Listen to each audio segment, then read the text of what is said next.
نحييكم تحية الصمود والإجلال في هذا اليوم الوطني الكبير، في هذا العرس النضالي الذي نحتفي فيه جميعا بالشهيد كمال حساني، شهيد الحركة النضالية للشعب المغربي وشهيد الشعب المغربي بشكل عام.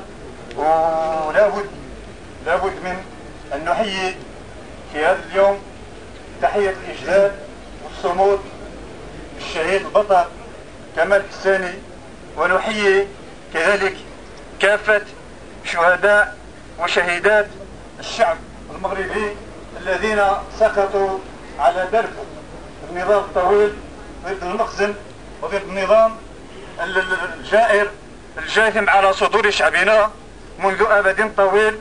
وقد آن الأوان أن يتم إزاحة هذا النظام لكي يتنفس الشعب المغربي وكافة الطبقات المسحوقة أن يتنفسوا جميعا الحرية والعدالة والكرامة.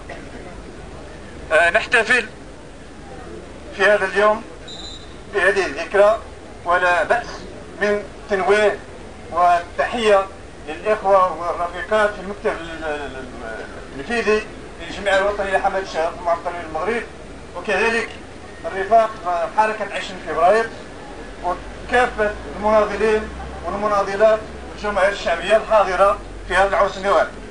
كنهج ديمقراطي نؤكد في هذا اليوم الوطني الكبير، بل نجدد مطالبتنا بالكشف عن ظروف اغتيال الشهيد كمال حساني، وتقديم كل المسؤولين وكل المجرمين المسؤولين على هذه الفعلة الشنعاء لكي تقول فيهم العدالة كلمة انتظار طبعا وجود عدالة في هذه البلاد. وكما نؤكد أيضا مطالبتنا بالكشف عن جميع بالكشف في ظروف اغتيال الشهداء الخمس لحركة 20 فبراير يوم 20 فبراير 2011، وكذلك جميع الشهداء والشهيدات الذين سقطوا على خريطة التراب الوطني المغربي.